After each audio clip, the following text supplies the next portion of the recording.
I'm making an RTS game on Roblox, and RTS is short for real-time strategy. And I never really see a whole lot of RTS games now. The main reason why it's no longer seen as popular anymore is because RTS couldn't keep up with the other genres, such as simulators, tycoons, FPS, roleplays, and much more. These genres are more straightforward and easy to play, while RTS on the other hand is more about learning and figuring out how to play the game. Moving on, let's focus on my game, The Last Conquest. This is the second episode of making an RTS game on Roblox. I'll summarize the first episode. I hosted a Q&A in the community posts, I answered a lot of comments in the video, and I showed a glimpse of my game. As you can see in the video, the models look similar for those who have probably played Tower Battles, but it's not just that. I will also go over how many units I had in this video. I only had about 8 units. One is an air unit, one is a vehicle unit, and the rest are infantry units. Here is all of them: Scout, Medic, Minigunner, Rocketeer, Sniper, Mortar, Tank, and Plane.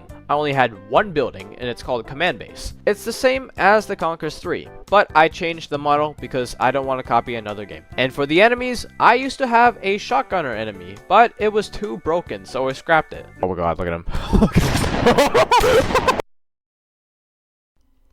Now, it was only just the puncher enemy. That's it. I didn't really focus a whole lot on enemies. I was more focused on making units instead. I was focused on the visual effects for my units and sounds as well. And that's really it for the first episode. See how I didn't really have a map at all, or seeing me exist in the game? That's because I never had anything ready for the player experience. All it was is just watching AI units going up against enemy AI. So it's basically tabs, short for Totally Accurate Battle Simulator. It was basically that. So I decided to make more units and buildings. Big mistake, because making units and buildings and enemy AI is time consuming. And I don't want to yap about it for the next 5 minutes, so I'll do that in the next episode instead. I've also decided to make a Discord server and a Roblox group for the game as well. And in the Discord, the first leak ever is that enemies ragdoll. By far the best thing I've ever added, because ragdoll is funny. Death animations make sense for every game out there, but death animation in my game being ragdolled is fantastic. The second leak is enemy bosses. They were scrapped because they were too early for the game and they suck. And from there, I kept working on the game every single day. Before we keep moving forward, let's reverse back a bit. I started developing this game on December 20th. The units had a derpy looking smiley face and is basically looking like the battle breaks right now, because the color is shown for the body parts, obviously. I made a community post about it, and I said something, whatever, and I think I said something about like, I'm going to make a TD game. Maybe. And from there, I didn't expect much, because I was focused on reviving my channel after my departure from TDX content. A few days later, it had a lot of likes, and I was a little surprised. So I decided to make a few more units like the Sniper.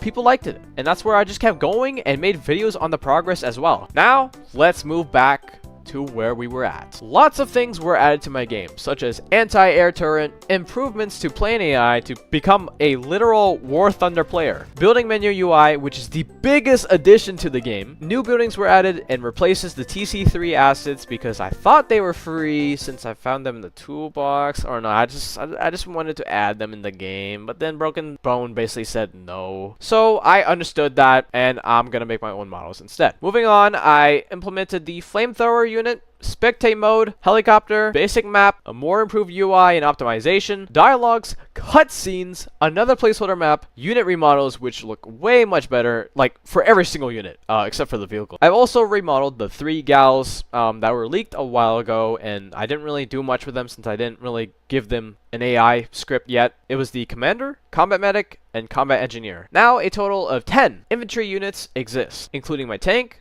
plane, and helicopter, and that would be a total of 13 units implemented in my game. Moving forward, I've shown leaks of Combat Medic, Combat Engineer, and Commander being able to work as an AI. And then I decided to add Sledge Queen for fun.